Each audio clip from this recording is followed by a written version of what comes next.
Good evening, and welcome to the Staggering Giant. Leave your god, your king, and your sword at the door. This evening, we are getting into the meat of the presentation, the mid-preparation for the campaign that will hopefully be starting on New Year's Day. Got a couple of players so far, and it's looking quite good. So we'll hopefully be kicking off with this new campaign set in the Dark Zone world. It's going to be an adaptation of the Desert of Desolation series, but giving it, ironically, a more sandboxy feel than the original presentations had. I was looking for a place that you could comfortably set this and maintain the kind of feel and the look of the original campaign. I start with looking at perhaps a part of the there we go. A part of the world of Athos that had a similar form, similar presentation. Obviously, there's going to be larger distances between all the different parts of the world, but my hope was to create a world where, or to find a region that would kind of have enough similarities to the original campaign that I wouldn't have to put too much work into making it work as a larger campaign overall. So you can see the main area of the tablelands, or the tier region as it's called, in the world of Athos, and it's nice. It's a tidy looking campaign map. I've always quite liked this one. It has enough unique features that you could get away with quite a lot on any part of this world.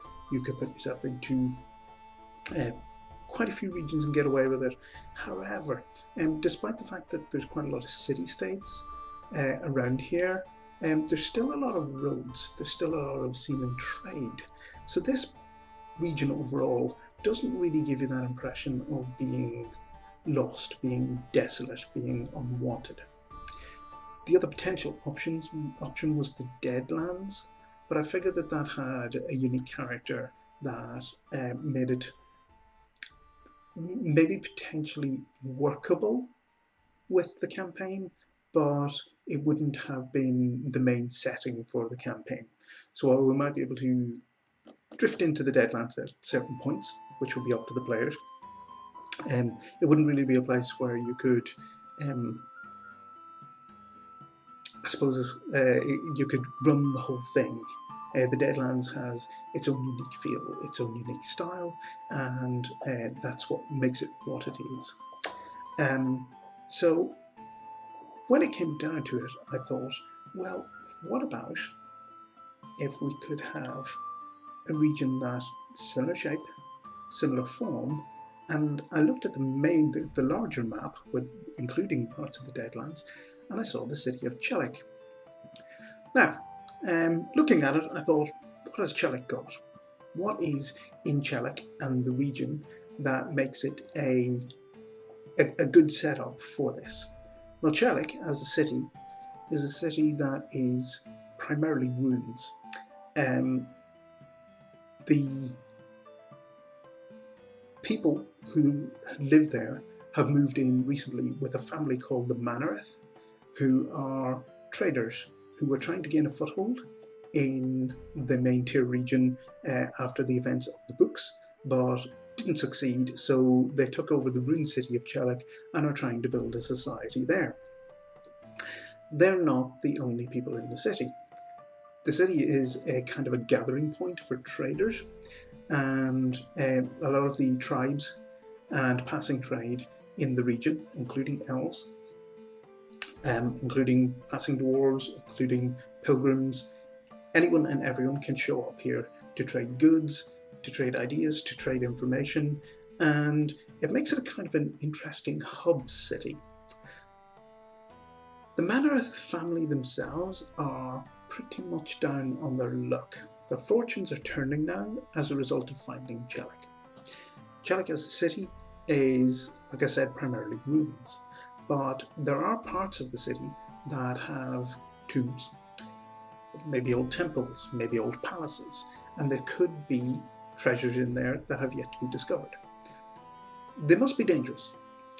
There have got to be dangerous places in there, because it hasn't been just gutted quickly by a bunch of adventurers, like perhaps our party, if they want to murder hobo the way through a lot of things. What has happened is the Mannereth family have kind of claimed the city for themselves. So the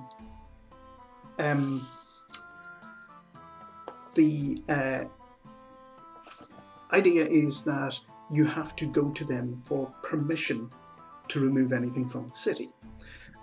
If you've got the power, the army, the military, you might be able to do that. Are they in opposition with anybody on this? Is there anything preventing them from casually taking control, from casually looking at what's going on? Well, I mean, there's a few possibilities. I suppose the most obvious one is a thieves' guild. It's possible that a thieves' guild from one of the other cities, or a thieves' guild trying to set itself up new within Chelik, might be going without license into the different parts of the city and taking things out of the palaces or tombs or old houses, whatever seems to be going. But what would they achieve with that? Well, they'd have to take that out of the city via the road to the north, and that would be, yeah, useful. A way to trade, a way to make money, a way for the Mannereth family to make money. But who else might be there? And this is where I start bringing in elements from the Desert of Desolation itself. The two main tribes in the Desert of Desolation campaign were the Symbian and the Thune. As tribes, they were both once part of the same group of people, the same culture. But over time, their values have separated, their behaviour has separated, their loyalties have changed, and the Thune have remained somewhat old-fashioned, traditional. They're defenders of the old ways.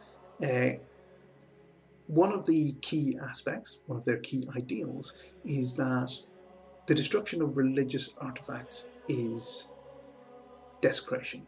It's a punishable offence.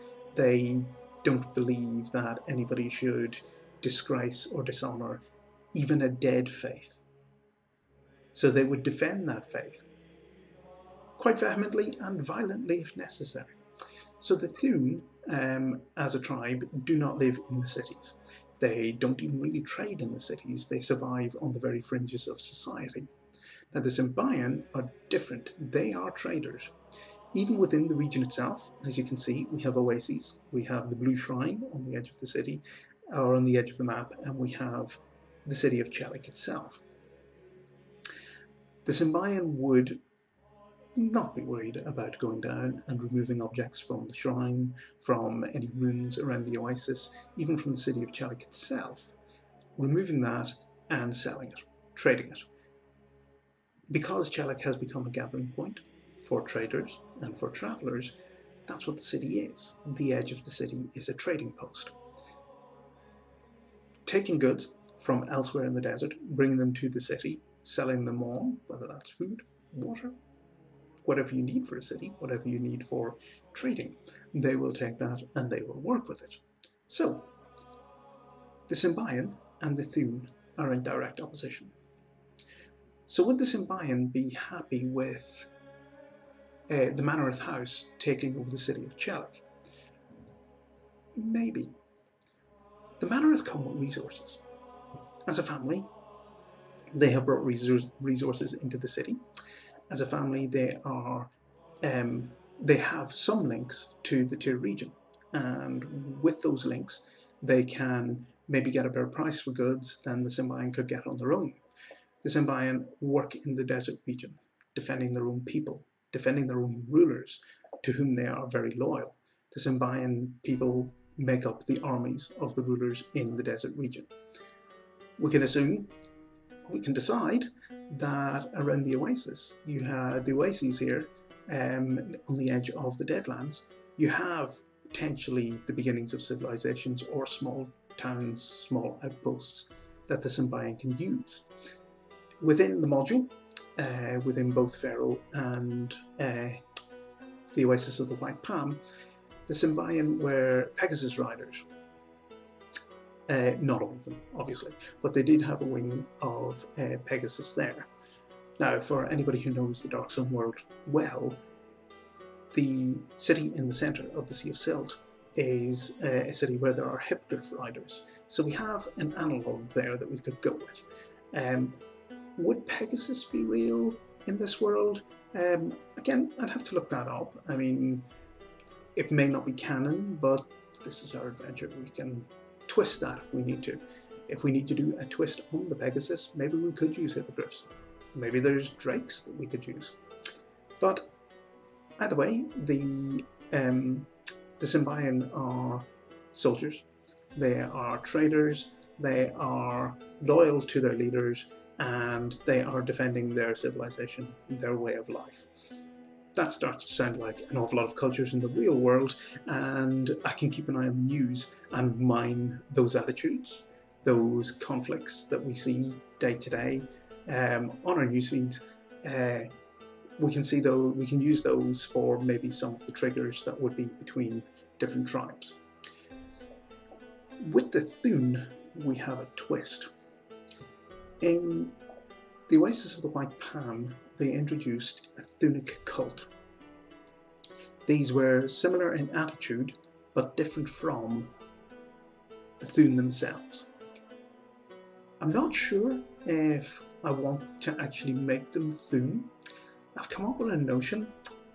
You guys can decide if it's a good idea, if anybody wants to put an opinion in chat, that the Thun themselves are, the Thunic cult are from within Symbian civilization. That was part of the original Oasis of the White Palm, but otherwise they were just like the Thun. I want to take that and make it a bit different. I want the Thunic cult to be more extreme. I want them to be a more militant version of what the Thun are. They don't understand the Thun fully. They think they do, but they don't. So their attitudes are different. Different enough to be seen as well, how would you describe it?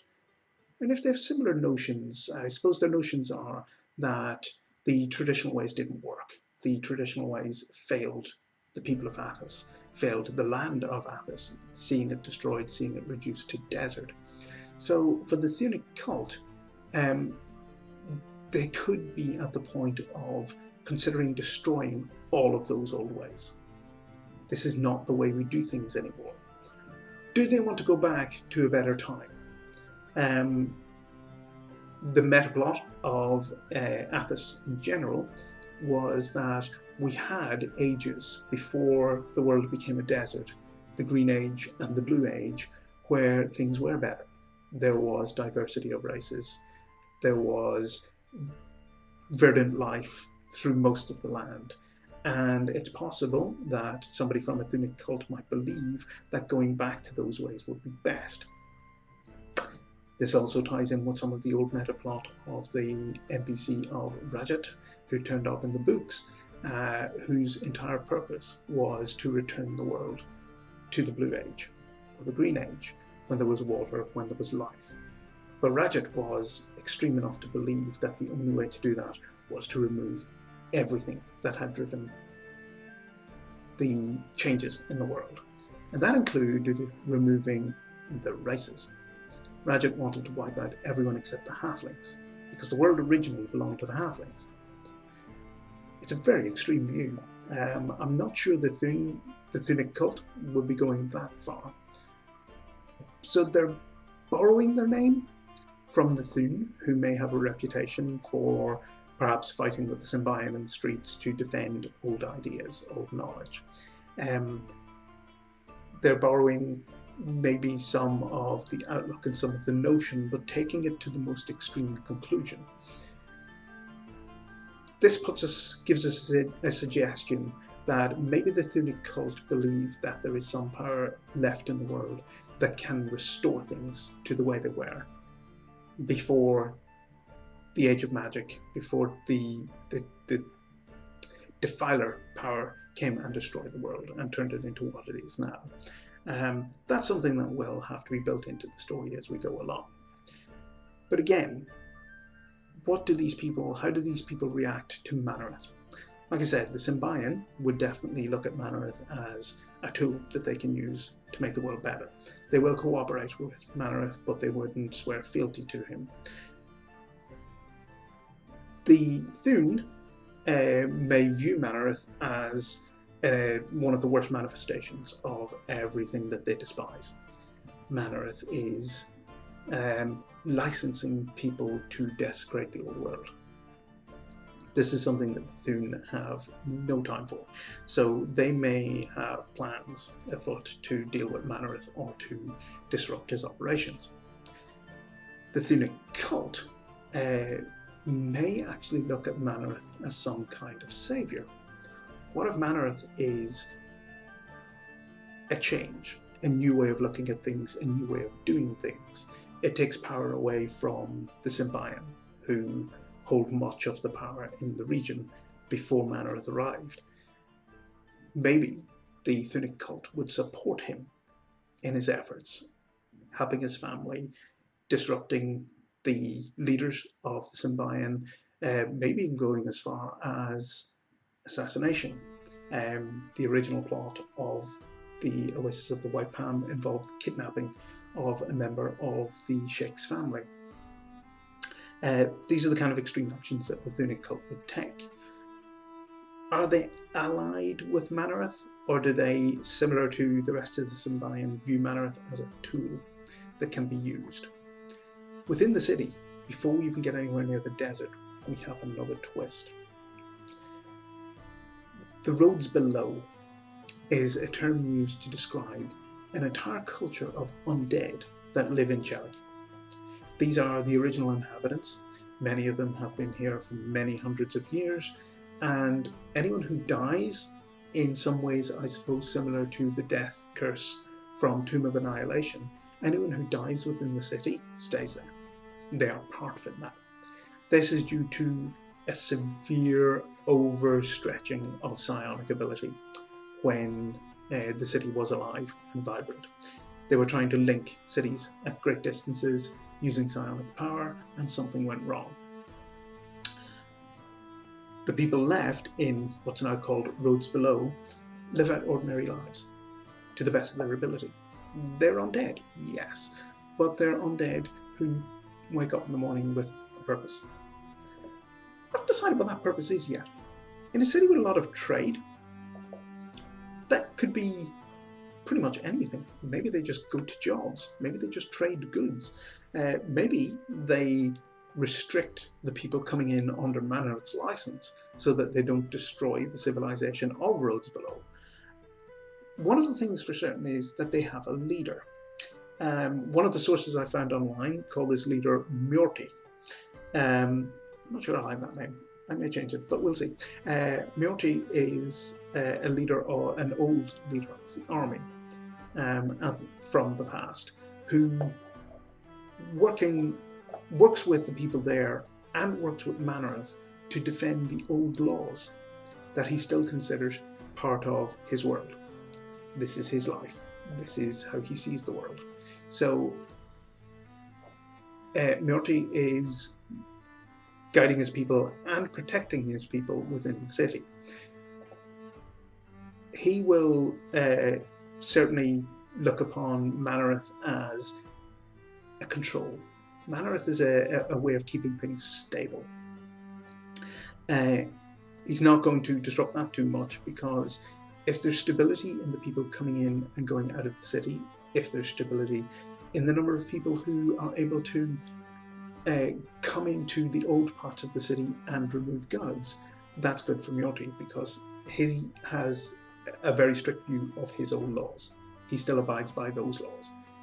Even though the city is a room, that's still how he views the world. So I imagine a lot of death penalties could result from this. Again, that's something that the players will have to keep in mind, is that they're not just dealing with living people here, they're dealing with an undead civilization, an actual civilization, not just shambling mounds going around moaning and attacking people and waiting for their heads to be blown off with shotguns. You're dealing with a real civilization here. So players will have to take that into consideration. And this is before we've even left the city. There's a lot going on just within that city that needs to be taken into account. Now, that leads us to another faction that was within the Oasis of the White Palm. That was the Sand Voyagers Guild. In a lot of ways, the Sand Voyagers Guild is similar to Manareth's licensing of effectively tomb raiding inside the city of Chelik. The Sand Voyagers, potentially, and I do actually quite like this idea, the Sand Voyagers are copying Manareth's business model. They want to have control of everything outside of the city. If they can maybe license or hire or contract adventurers to go out and gather relics, then they can make money off that trading within Chelik itself. Manareth isn't going to mind too much unless he starts to get greedy and decides that, well, the Sand Voyagers Guild are already interfering with the natural extension of my business model. So he may decide that this is unacceptable to him and that he wants to do something about it. Obviously, the Sand Voyagers Guild are going to be treading on the toes of the Symbian, who already feel that this desert region is their trade area. This is the region that they already move from temple to temple, taking goods from ruin to ruin, taking items and trading them within the city of Chelik. So they're not going to be too happy with some upstart outsiders coming in and tramping on their business. So there's another potential conflict there. The Thun are obviously not going to be happy with anybody who's doing this. They will really look upon this as a huge invasion of people destroying the things that they hold dear. So they're not going to be happy with any of these organizations. The Symbian, who they have a long historical conflict with, the Sand Voyagers Guild, who will now be trying to move into the region, and if they're not contained quickly, could end up dividing the Thunic forces and making their job even harder.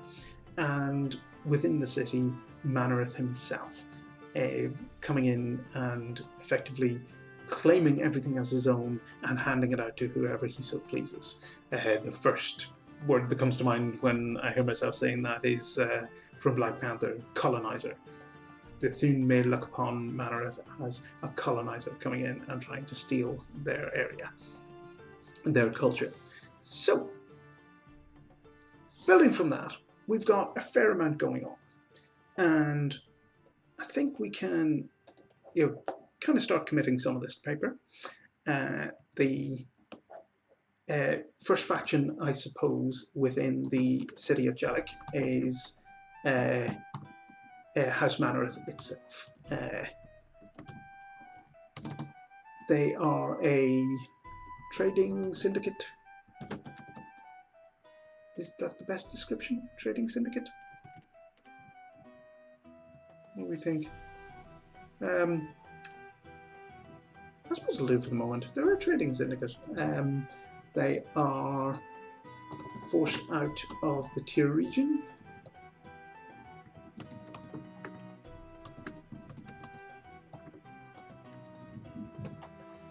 They will have fallen on hard times at some point in the past and are dealing with consequences of that now. They are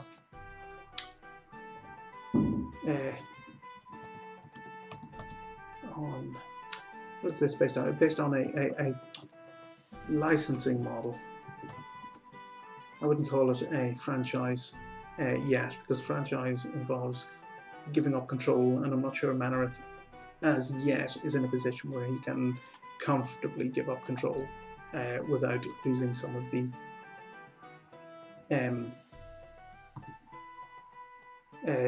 income that he needs to re-establish his family in other parts of the Tyr region. So he will be giving up control that much So he's selling or offering licenses to raid ruins, temples, palaces within the old city. I think that pretty much covers Mannered's business model. Is there anything else that he could be doing at the moment? Obviously, one of the key aspects of Dark Sun is that there is slavery. It is real. Slaves for entertainment, slaves for work, slaves to fight in armies. Yeah, there's lots of reasons we could have slaves. Would Mannereth be into that in a region like this? I mean, the only people he could capture would be the Symbian and Thune, really. So I'm not sure he would have a big enough pool of potential slaves to actually make that a business model. Unless there are other people living in the desert, maybe other races living in the desert, that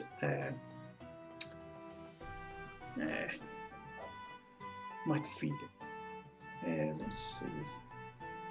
Looking at the map, we can see that Chelik is here on the edge of the forest. That forest is behind the Ringing Mountains, and it is a home to halflings. So I suppose potentially halflings could be captured as slaves, but it would actually take a fair amount of effort to go from Chelik to the forest, capture enough slaves to make it worth your while and bring them back, especially with a broad slave trade in the tablelands already. And up here there are a great many interlinked cities where slavery is already normal and where incredibly powerful sorcerer kings already have control of that region. So maybe not slavery. Although that wouldn't stop others from attempting slavery if they're desperate enough. I'll have to think about that one, but the main thing that the Mannereths are dealing with is roads below. This is the undead culture, the undead residents of cannot spell of the city of Chelik. So they are still living their old lives, still adhering to their old laws.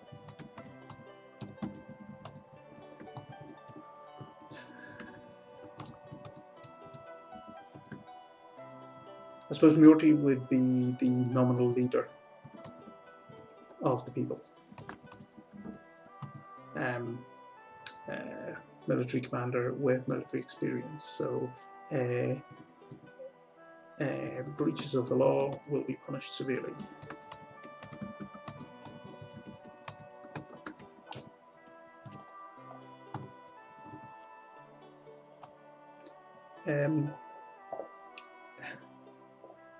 Kasugi, hello, welcome in.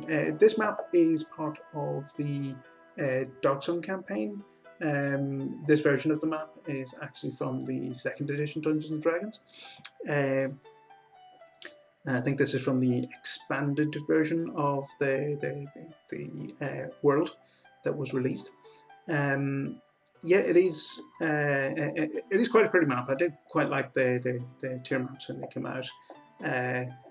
The original map covers the larger region that you can see up here.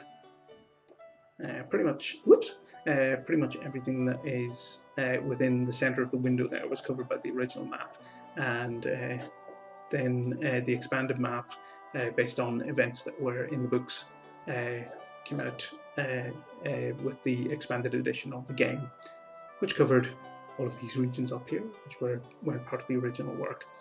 So yeah, overall it's quite a nice map, and the reason I'm picking this area of the map is because it fits in quite well with the original maps that were published with the Desert of Desolation series. So yeah, quite like it. The Dark Sun world is quite an evocative world, but it's very, very different to standard Dark Sun or standard Dungeons and Dragons campaigns. The elves are weird, the dwarves are weird, you have half-dwarf characters. It was an interesting world now. But yeah, this is a preset campaign. I'm just adapting an old module to 5th edition to run within this campaign world. So I think there's a few Dark Sun campaigns going on for 5th edition at the moment. So that's what I'm working on tonight. And tonight I'm working on some of the factions that exist within the city that you can see at the north end of the map there. So this is what I've written so far, but I've been discussing the ideas already. So you'll kind of get a recap of what I'm working on at the moment as I go through it. Okay.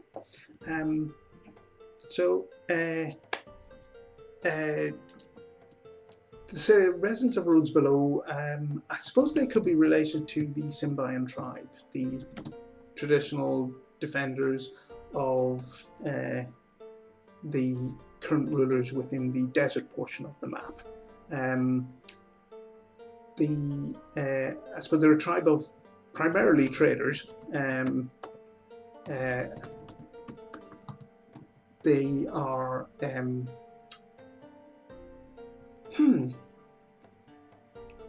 sudden random thought. What if the Symbian are the same people, or the kind of living descendants of the same peoples that are now resident in the Roads Below? If I could type. Could they be related to them? Is that one a silly idea too far? I mean, you'd be talking about several hundred years.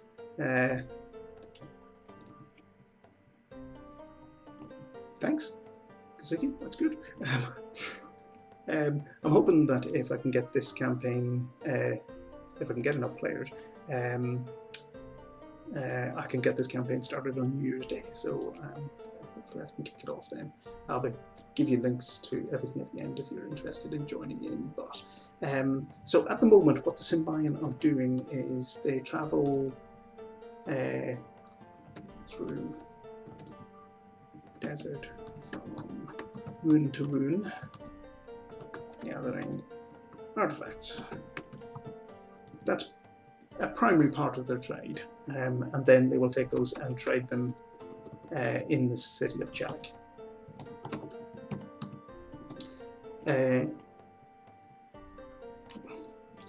One of the thoughts I had was that despite the fact that Dark Sun is a world that strictly doesn't have gods, there are religions. There have been religions in the past in Dark Sun. People believe what they believe. You don't have to be right to believe in something. Believing in something doesn't also mean you're wrong. You know, faith isn't necessarily something that's wrong either, is it? So there are possibly old religions and old ideas that are still there. A lot of the religious ideas we have now are ideas that are based around predominantly in Europe and the Middle East. Most of our religious ideas have come from the Middle East, and a lot of it is different interpretations of those. Religion is rather scarce. The predominant religions in the Dark Sun world at the moment, if you can even call it a religion, is a worship of the Sorcerer Kings who rule the city-states in the Two region. That's something that maybe House Mannereth would be looking at, is establishing themselves as proper Sorcerer Kings within the city of Chalik. There's another potential line to go with there. But religion is scarce enough that the Thun culture, which I'll be detailing in a minute, actually defend old religions, all old religions, and they consider any destruction of any temple, any site, as a desecration and an offence that is punishable, even as extreme as punishable by death for people who do sufficient damage. I'm not sure whether defending faith as an ideal or whether they're defending knowledge to prevent it from being lost. Haven't quite decided that yet.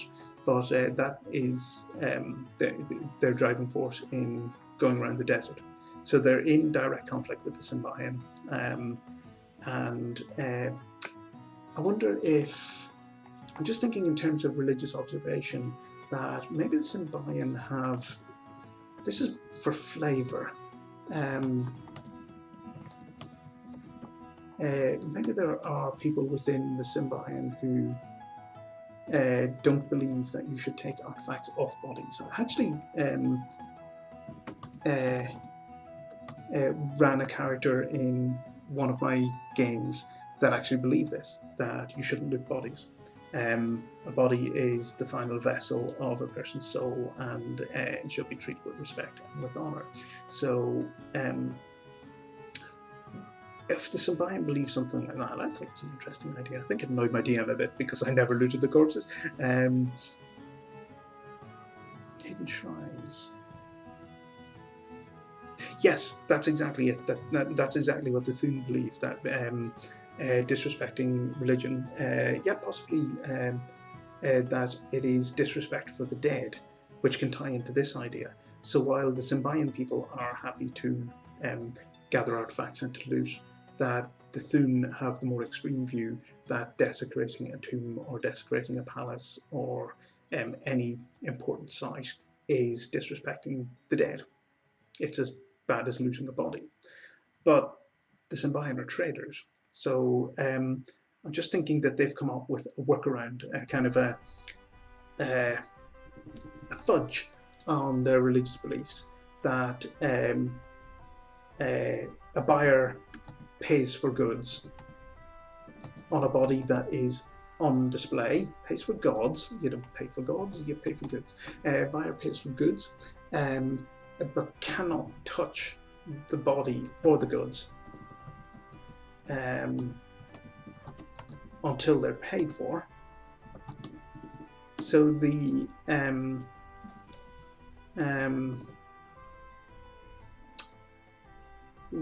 what about magic items? Borrowing system.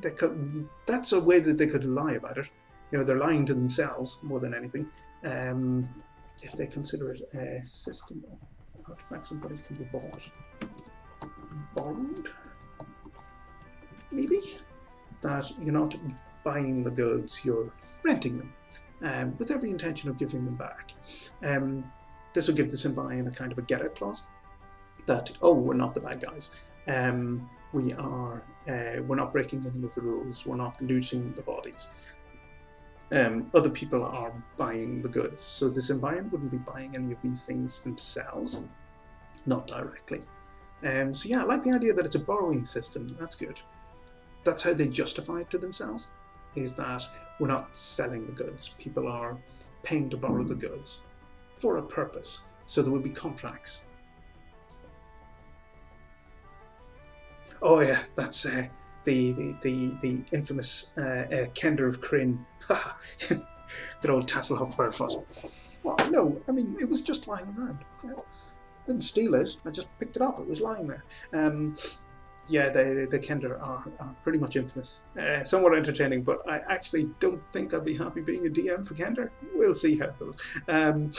Actually, yeah, someone I know is hoping to start a campaign in Kryn, and I'd love to get a go to try it out. But yes, the borrowing could be a way that they could set up contracts and even do it as a pseudo-religious ritual to a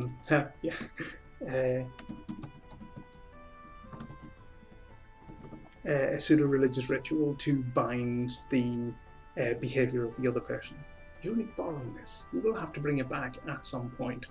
But there's no dates, there's no time limit on this, and you know, if you're a dwarf that's going to live for 200 years, that's a long time to borrow something. But yes, kind of a pseudo-ritualistic looting of corpses. So the Symbian aren't taking anything off corpses, so their religious observation is being met. But if they present a corpse with items and somebody wants to buy them, then that can be done. So some poor unfortunate who's died of thirst in the desert, they take its body back to the city of Chelek or to another trading post somewhere along the the edge of the Deadlands, and somebody comes along and borrows the goods from the body, paying the Symbion a finder's fee and signing an elaborate contract as a religious ritual to bind themselves to bringing it back. That can introduce problems for dwarves. Dwarves are very much about focus in the world of Dark Sun, to the point where if a dwarf dies without completing their focus, then they can end up wandering the world as an undead forever. Yes, I did actually. I possibly talked about that before you arrived, and I will get back to that. That Manareth himself is not from the region. His family have been forced into the region, their entire trading cluster, and they wouldn't respect the same limits. In terms of diplomacy, they may respect it enough to not upset the people that they're trying to work with, the people that they're trying to trade with in this area, but they wouldn't have the same thing. Haven't gotten that far yet. I will have to consider the nobles at some point. So far, the only noble family in the area is House Manareth. One of the things with the Dark Sun world is that the cities are individual city-states. They have a region that is there to support the people within the city. They very rarely go to war with each other, and if they do, it's either to prevent further huge amounts of damage to the world, or it's population control. Because when resources are very scarce, population control becomes a big thing. So in terms of nobles, yeah, I would say that each city would rather that the Sorcerer King, the ruler of each city, would prefer that they were the only noble, that they maintain control by being the only noble in the region. Or if they do have other nobles, those nobles are very well rewarded to remain loyal to the Sorcerer King. But the Sorcerer King has enough power and enough strength that the nobles would probably be frightened not to be loyal anyway. Maybe the Manor family are looking to establish that kind of line in their city as well, but that would involve ensuring that one person becomes the Sorcerer King for that region. Depending on the family themselves, that could be a conflict enough to who actually gets the honour or burden, or however they want to view it. So there will be a few. I'm trying to do it kind of as a sandbox. There will be exploration going on. There are a few places where I want to trigger events, and that I'm going to go into next week. I'll go into more detail on that, who the big bad guys are. But a lot of these threads can develop a big bad guy.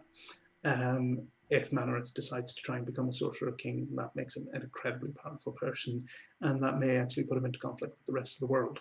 The locals may not be happy with the idea of a Sorcerer King moving in. They're far enough on the edge of civilization that they don't have to worry about the other Sorcerer Kings, and they might want to keep it that way. So to them, Manareth himself would be a bad guy. With the kind of campaign that I'm adapting, you could also get Djinn nobles coming from the elemental planes. Elementals are a key aspect in Dark Sun, so actually Djinn coming in wouldn't be that unusual. So I'll build it for that. That's what I'm going to be basing it on. So at the moment I'm trying to establish all the factions. The Symbion are one of the main ones, and they are, while at the moment they're cooperating with the Manareth family, Corson Manareth is the current leader in this area. So nominally cooperative with Corson. Only while their ideas coincide. The Symbion are strictly loyal to their own leaders, and while they're happy to work with Corson, that's yes, elementals. Actually, all priests with actual clerical power in Dark Sun, their devotion is to one of the elements. It's not to a god. there may be people who are devoted to gods, but it's unlikely that they would have clerical power. The two main sources of power would be the sorcerer kings themselves, and they don't strictly have priests. There's this, in some ways, similar to a warlock arrangement, but it's kind of halfway between a warlock and a cleric. So that's something that I'll be working on as well. So nominally they're cooperating with him, but they are actually loyal to their own leader. And I'm just going to take the name directly from the Oasis of the White Palm book, which is Sheikh Qasim Arslan. Sometimes not quite insulting. So they are primarily his soldiers, and they are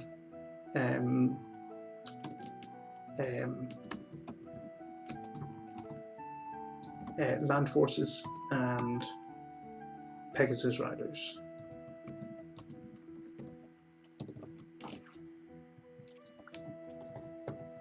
Depending on how it turns out, depending on which side of the divides, yeah, war cleric could go there. You would just be devoted to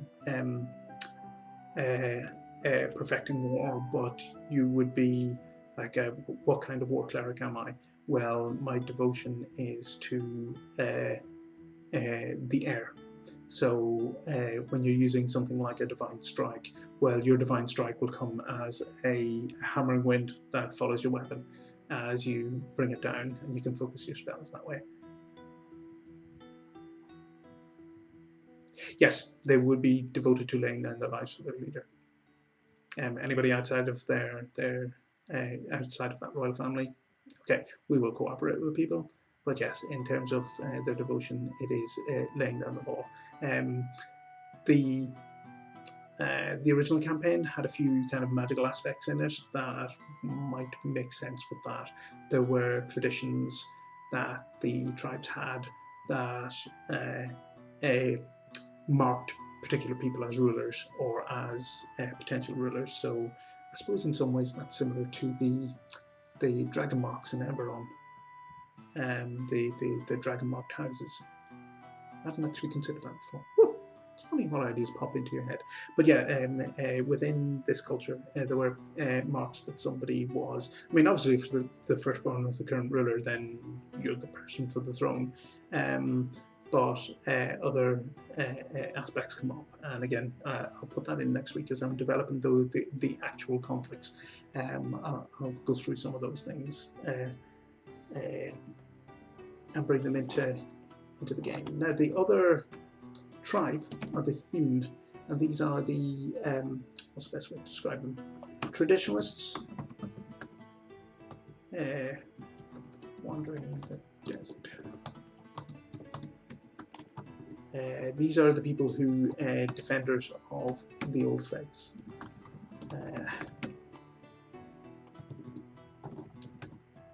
Any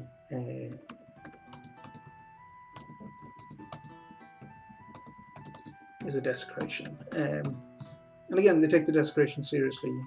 While the Symbian would be, dedicated to the death, protectors of ancient tradition. That's the way to describe it.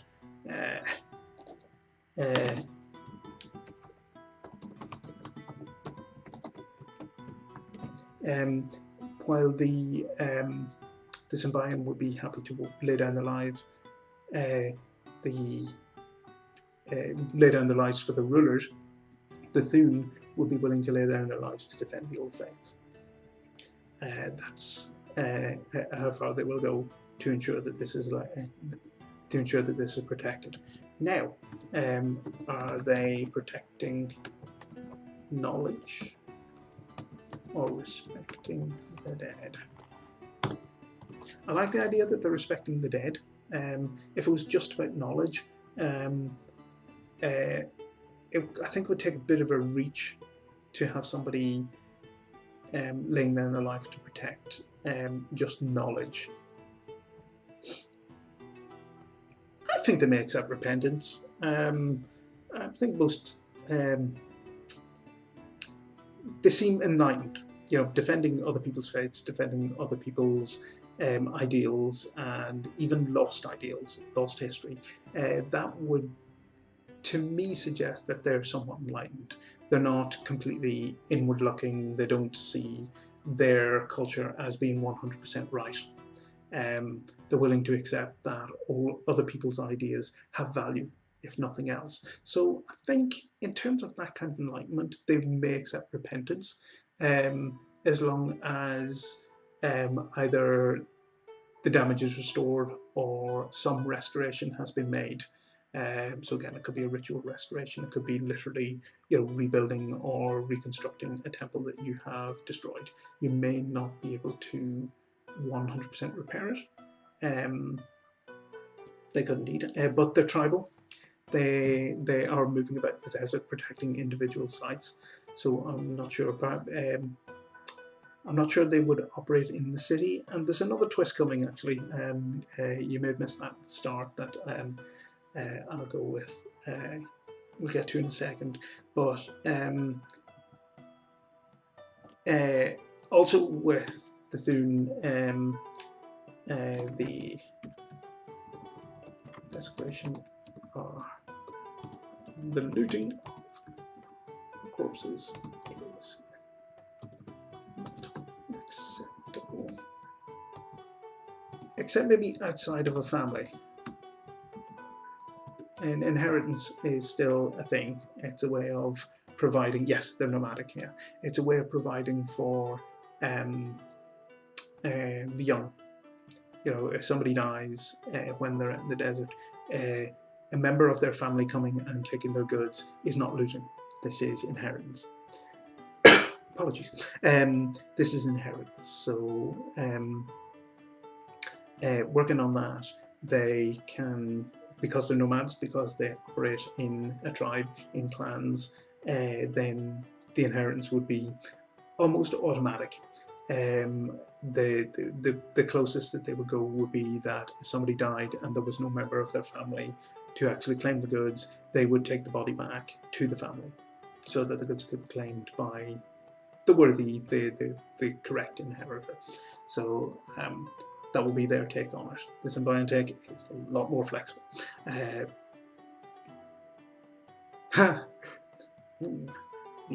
Approaches.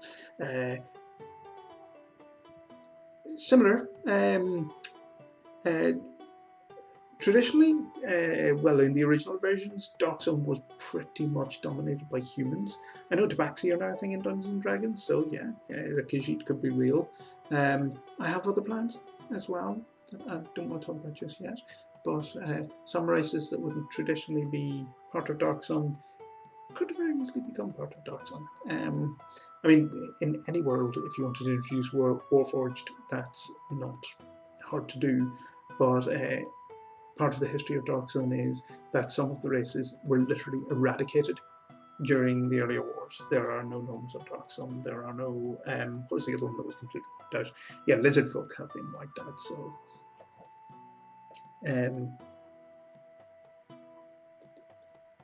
Outside of tribes, yeah, I would say so, and that's within the Dark Zone world. That is how it will be for most races. That the races are, again, largely viewed as slaves. Well, slaves or potential slaves. But any slave can earn their freedom. There are free men in the world who have earned their freedom, and the arena is probably the easiest way to do that. That if you can become famous enough, you can actually gather your own wealth, and you can buy your freedom as time goes on. If you work hard enough, you can buy your freedom again. So yeah, as a world to play in, there are a lot of the kind of cultural sensitivities that we kind of take for granted in the Western world as being a thing of the past. And slavery is one of those things that we take for granted as being a thing of the past. I think partly we know that it kind of isn't really, not even in the West. Indentured servitude can still happen, but this would be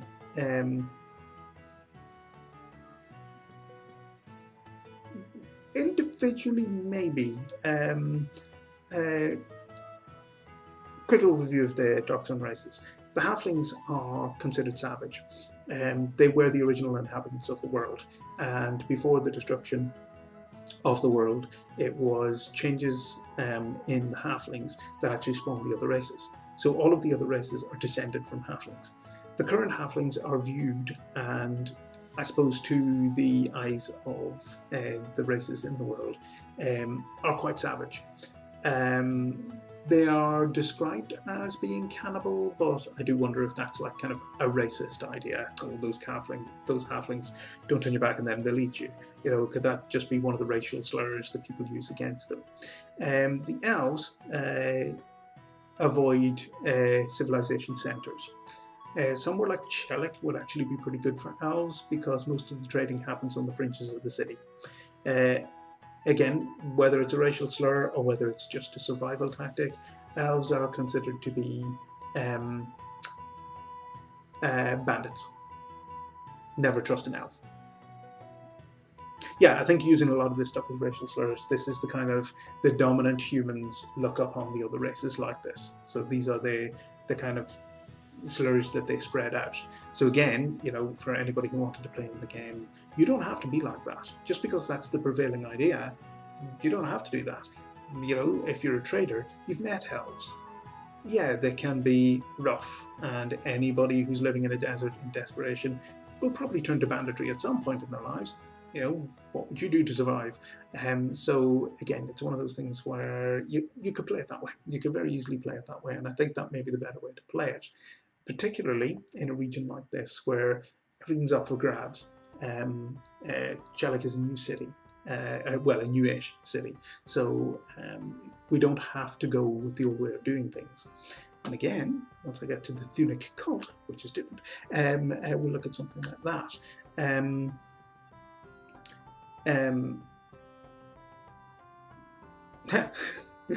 Orcs picking flowers. It's one of those things that we still laugh at, but yeah, why not? Yeah, I always think of that cartoon.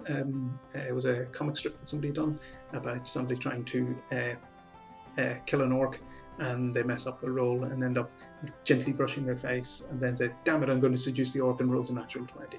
It's that kind of joke there. But yeah, we do tend to view orcs as that kind of, they are brutish. If we stand back and think about it, that's quite racist. I always like saying that to players too. That's very racist. Yep, the Thun themselves are, they have no loyalty or love for the Manariths or to the Symbian. They have open conflict with the Symbian.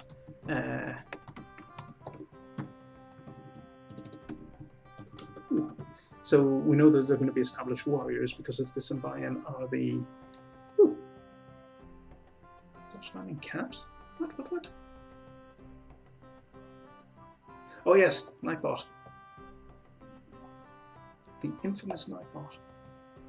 Spamming caps. What did it, like, did it delete all the messages?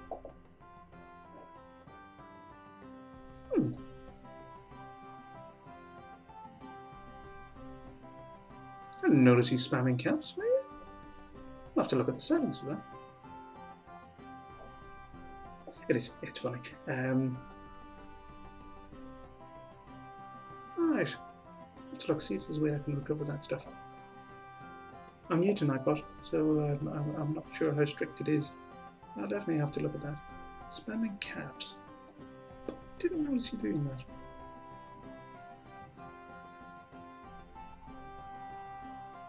Right, I'll have to look at the settings and see what it's doing there. Open conflict with the Symbian. Where was I? I suppose they would also have no loyalty to the Sheikh that the Symbian follow, to Arslan or his line.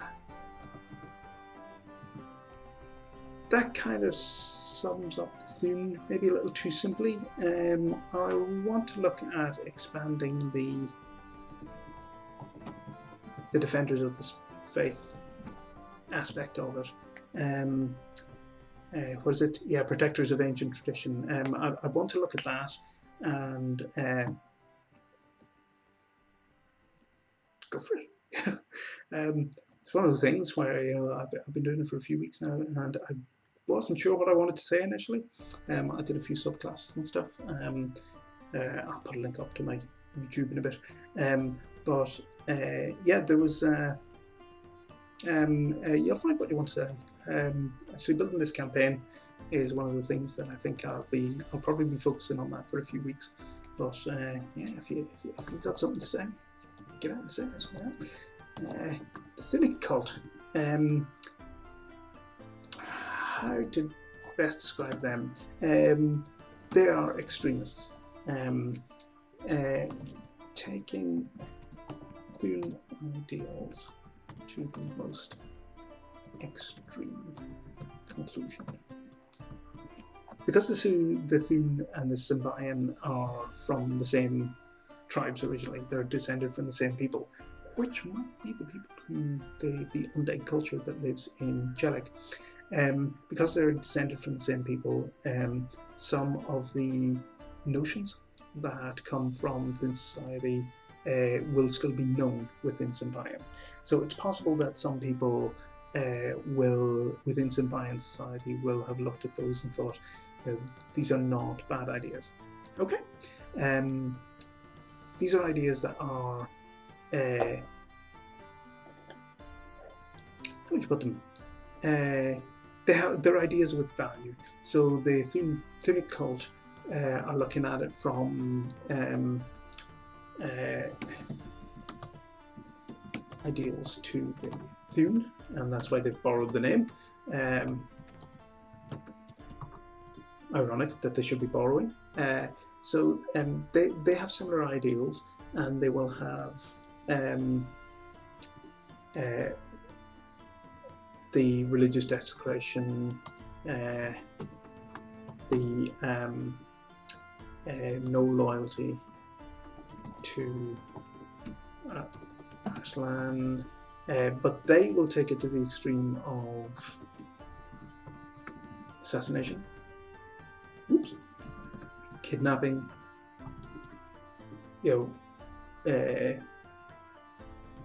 exposing corruption. May not work in this context because exposing corruption like this may be, how would you view it? It's the world is kind of inherently corrupt. The people who are in charge are extremely in charge. They have, godlike power. Corruption's kind of encouraged within the Templar organizations that follow the Sorcerer Kings, who get their power from the Sorcerer Kings. The levels of corruption there are expected. You want a promotion? Well, get yourself into a good position and then stab the guy who has your job in the back. Extreme. But that's one way of doing it. It's one way of getting ahead. In a lot of ways, it's similar to the wizard in Terry Pratchett, that if you wanted a job, then you had to fill the shoes of the person whose job you were looking for, literally. The Thunic cult is an extreme version of the Thune ideal of defending old ways, but the Thunic cult is taking it to the point of the new ways have failed us. They're looking at the world destroyed, corrupted, bereft of life. Magic has destroyed everything around, and they want to undo it. So they will bring down the existing power structures.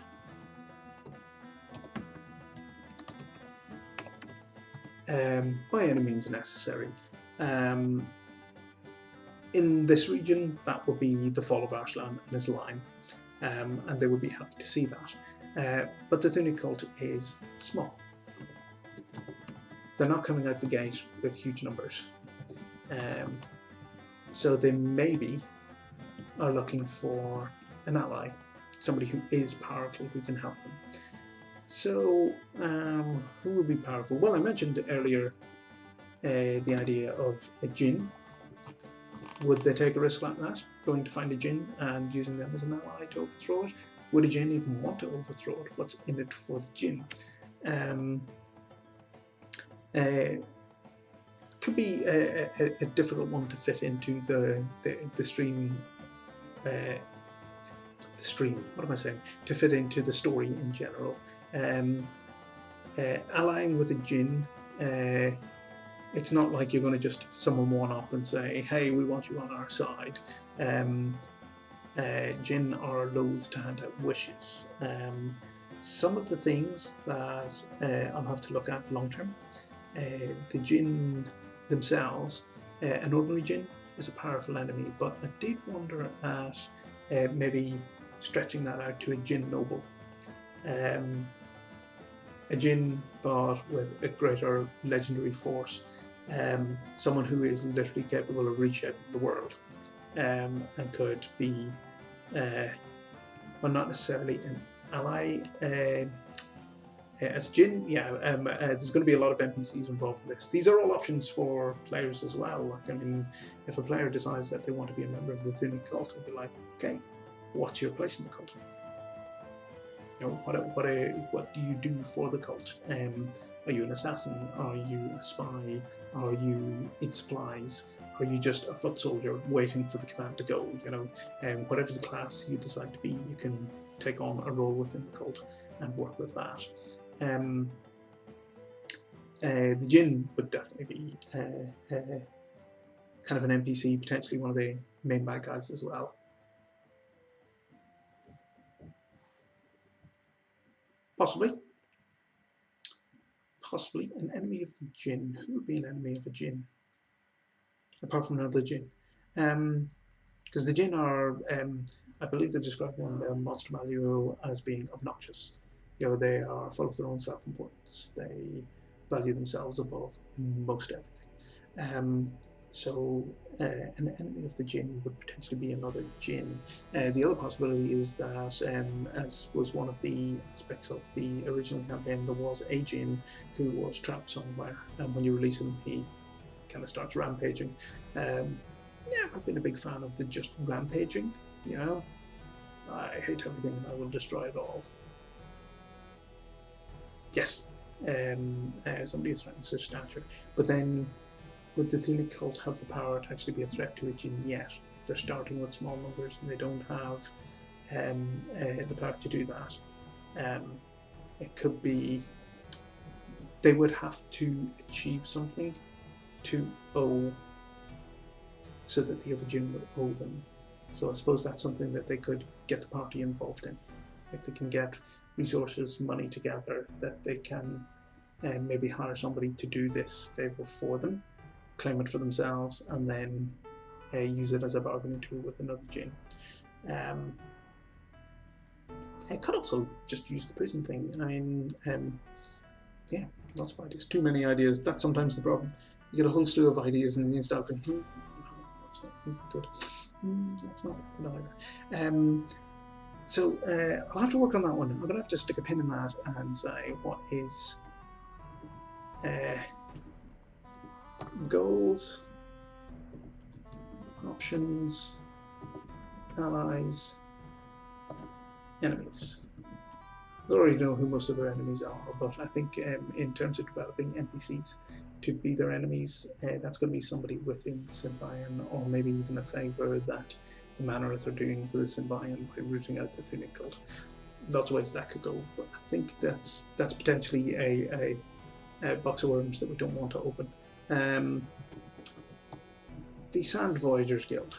Now, you were asking earlier about people who don't have any respect for the old laws about not looting bodies, and this would be it. The Sand Voyagers Guild are people who are operating outside of the city in a similar way to Manareth.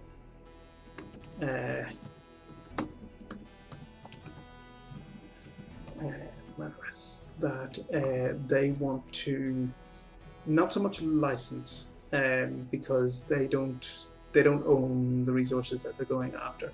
The Sand Voyagers Guild are they will find sites that they've researched and they know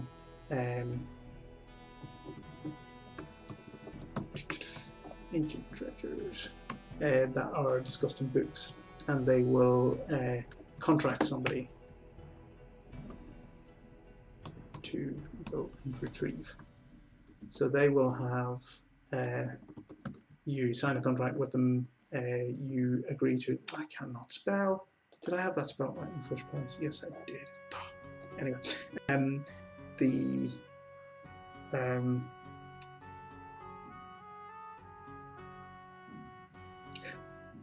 possibly.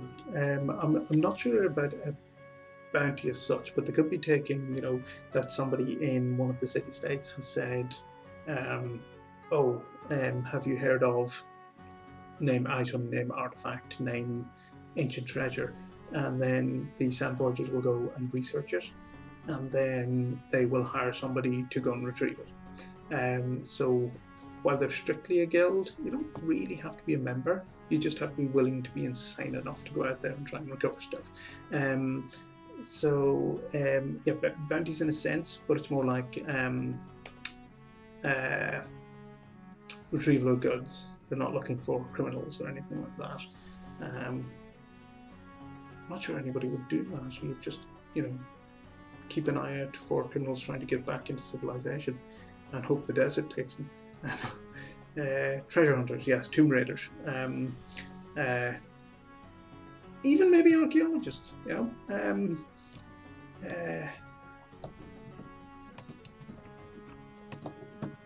Tomb raiders. I mean, if we have the Thun who are willing to preserve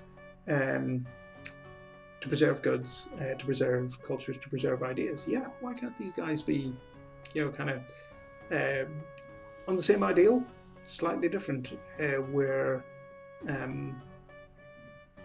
we're gathering the goods, we're taking them back to where they need to be stored and catalogued, but we're book people. You know, we're not going out into the desert like that. Some of them maybe. They would be willing to go out and take the risk, you know, learn the field, document as much as they can while they are somewhere. That belongs in a museum. They are the Indiana Jones style, but bookish people might want to hire somebody to go out and do the legwork for them, and that's a way that the players can get contracts. But again, these are contracts which may bring them face to face with the Thun, who will be turning around and saying, "Oh no, I'm sorry, you can't take that. That is exactly, yeah, that is part of an ancient civilization." And the thing with the Thun is that they would know quite a bit about that civilization from what they've learned in the ancient sites. So the knowledge could be gathered. There's maybe ways that the players can fulfill a contract without having to destroy something, or they may be able to take, you know, something that's relatively unimportant from somewhere to take it back. For the Thun, would they bend the rules if an artifact was needed to defeat evil?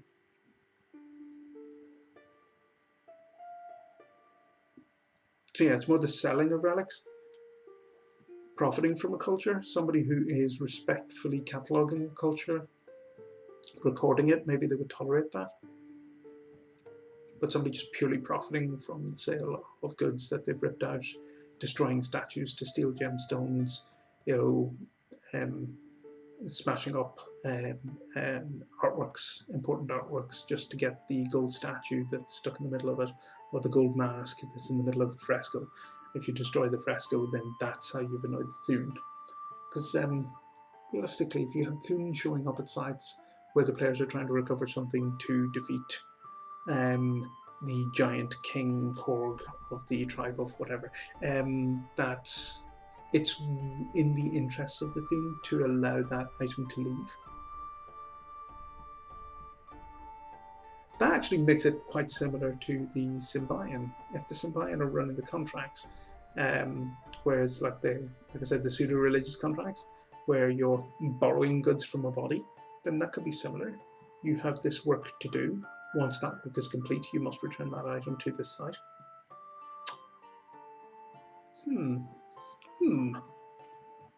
borrowing of treasures to a specific end.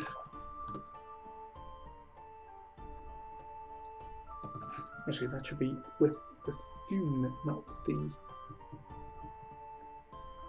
Oops. There we go.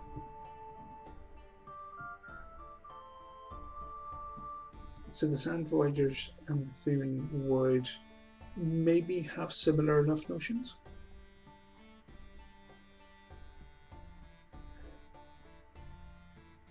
The Sand Voyagers, you mean? That they would hire assassins?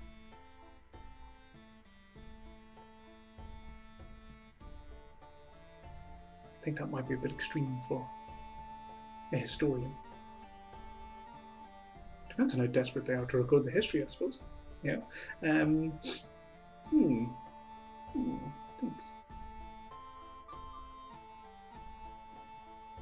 Would the Sand Voyagers go to that extreme?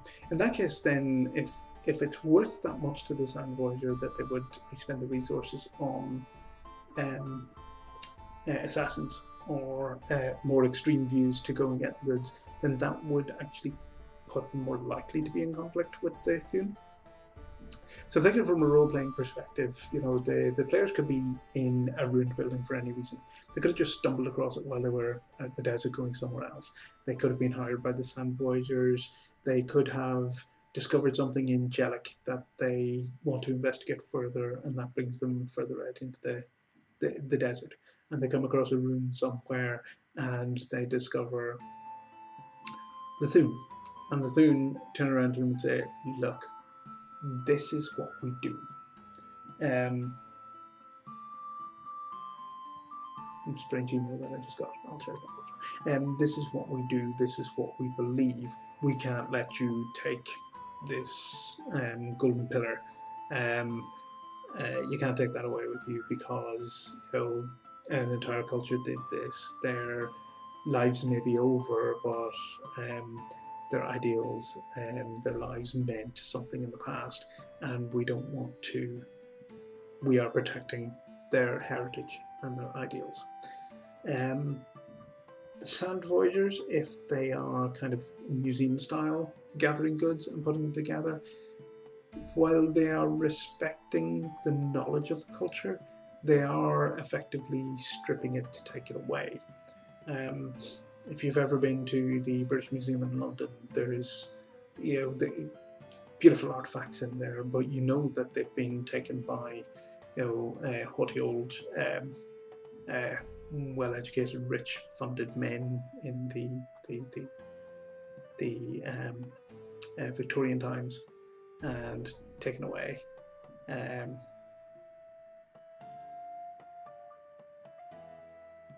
Yeah, that's not a bad idea.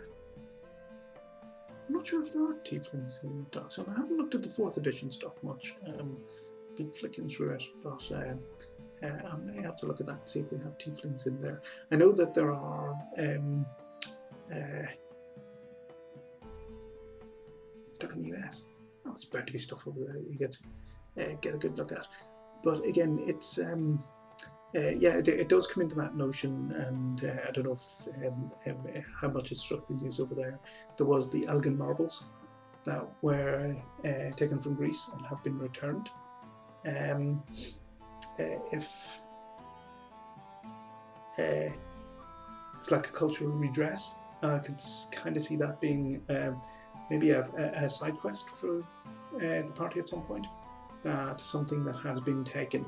The Thune have traced it down, and maybe if they've worked with the party before, they turn around and say, this collector in the city has these things.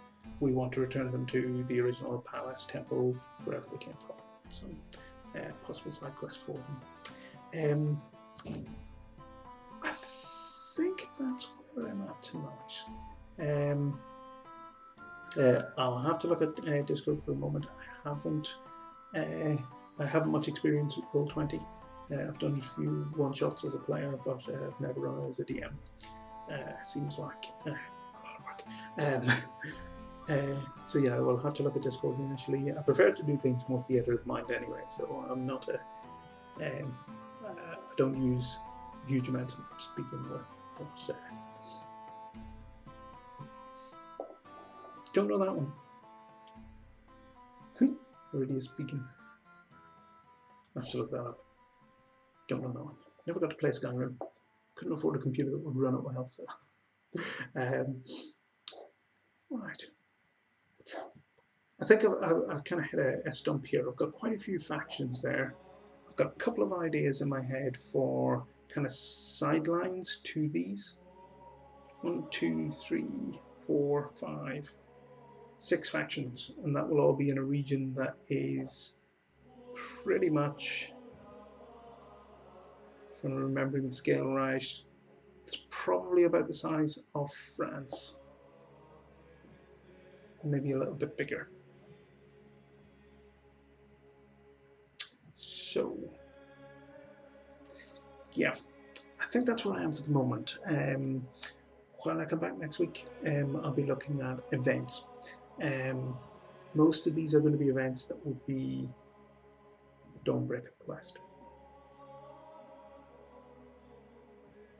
I already have a Discord server set up. I just haven't started advertising it yet until I've actually got players. So until I've got enough players to get started. So I'm working with a couple of other people at the moment on a couple of other servers who are helping me to promote and put this forward. But thanks for the offer. That's incredibly kind of you.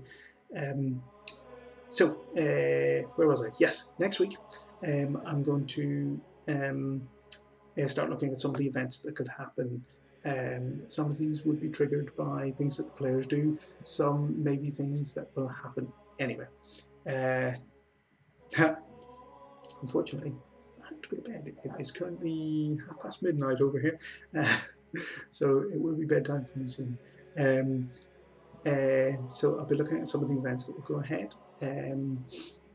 If you want to stay in touch, if you want to see how this is developing, you can see at Staggering Giant is the Twitter that I'm using for this campaign. I will put more ideas up there. What? Again? I really have to look at those settings. That's insane. Symbols. Did you put an emoji in there? I will go through the details. I will put the link up to the documents, and people can comment, make suggestions, build on the ideas that are already there. Like I said, next week I'm going to start looking at some major events, some things that will happen just naturally between the different factions that are there, some of the things that may happen out in the desert, and maybe coming up with ideas for things that the players themselves can do. I will also fix Nightbot for next week because it seems to be just insanely strict at the moment. It does not make sense. I'm going to go through the video of this myself and record the things that you said, Kisuke, because there's some really good ideas in there that I really like. And I don't want to lose them. So I'm going to record a lot of that stuff myself. So yeah, building on those. Cool. Building on those events, that's where I'll start actually getting into the campaign itself. And thank you for coming, Suki. Thank you for engaging. It's been great fun having you here, and you give me a lot of good stuff to work with. And thank you very much. So same time next week. I usually start at on Monday nights. I start at 11 Greenwich Mean Time. For the game itself, I'll be starting at 9 o'clock your Central Time, I think you said. So that will be about 5 p.m. Monday night, and it will be 3 p.m. For the game itself when that starts. I'll announce that on stream, and I will announce it on Twitter at Staggering Giant. And from there, ladies and gentlemen, thank you for coming. Thank you for engaging. I hope you enjoyed it. Eastern Time, yeah, so 6 p.m. It's a good time. And I hope to see you again next week. Thank you, and goodbye.